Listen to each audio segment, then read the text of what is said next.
আমি কিরকম ভাবে বেঁচে আছি তুই এসে দেখে যা নিখিলেশ। এ কি মানুষ জন্ম নাকি শেষ পুরোহিত কঙ্কালের পাশা খেলা? প্রতি সন্ধ্যাবেলা আমার বুকের মধ্যে হাওয়া ঘুরে ওঠে, হৃদয়কে অবহেলা করে রক্ত। আমি মানুষের পায়ের কাছে কুকুর হয়ে বসে থাকি তার ভেতরের কুকুরটাকে দেখব বলে। আমি আক্রোশে হেসে উঠি না, আমি ছাড়পোকার পাশে ছাড়পোকা হয়ে হাঁটি। মশা হয়ে উড়ি একদল মশার সঙ্গে। খাঁটি অন্ধকারে স্ত্রীলোকের খুব মধ্যে ডুব দিয়ে দেখেছি দেশলাই জেলে। ও গায়ে আমার কোনো ঘর বাড়ি নেই। আমি স্বপ্নের মধ্যে বাবুদের বাড়ির ছেলে সেজে গেছি রঙ্গালয়ে। পরাগের মতো ফুঁ দিয়ে উড়িয়েছি দৃশ্যলোক। ঘামে ছিল না এমন গন্ধক যাতে ক্রোধে জ্বলে উঠতে পারি। নিখিলেশ, তুই একে কি বলবি? আমি শোবার ঘরে নিজের দুই হাতে পেরেকে বিঁধে দেখতে চেয়েছিলাম যিশুর কষ্ট খুব বেশি ছিল কিনা। আমি ফুলের পাশে ফুল হয়ে দেখেছি, তাকে ভালোবাসতে পারি না। আমি কপাল থেকে ঘামের মতন মুছে নিয়েছি পিতামহের নাম। আমি শ্মশানে গিয়ে মরে যাবার বদলে মাইরি ঘুমিয়ে পড়েছিলাম।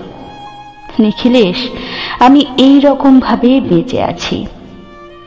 তোর সঙ্গে জীবন বদল করে কোনো লাভ হলো না আমার।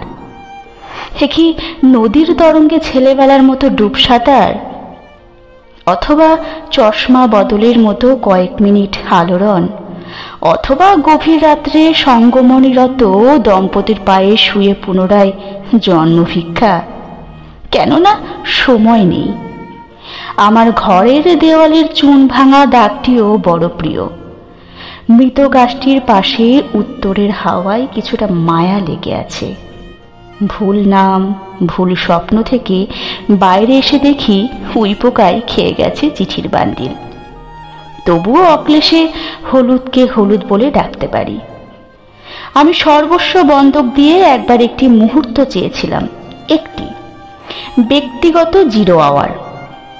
ইচ্ছে ছিল না জানাবার এই বিশেষ কথাটা তোকে। তবু ক্রমশই বেশি করে আসে শীত।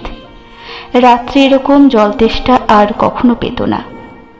রোজ অন্ধকার হাতড়ে টের পায় 3টে ইঁদুর। ইঁদুর নয়, মুশিক। তাহলে কি প্রতীক্ষায় আছে অদূরেই সংস্কৃতি শ্লোক? পাপ ও দুঃখের কথা ছাড়া আর এই অবেলায় কিছু মনে পড়ে না। আমার পূজা ও নারী হত্যার ভেতরে বেজে ওঠে সাইরেন। নিজের দুহাত যখন নিজেদের ইচ্ছে মতো কাজ করে তখন মনে হয় ওরা সত্যিকারের। আজকাল আমার নিজের চোখ দুটো মনে হয় এক পলক সত্যি চোখ। এরকম সত্য পৃথিবীতে খুব বেশি নেই আর। এরকম সত্য পৃথিবীতে খুব বেশি নেই আর।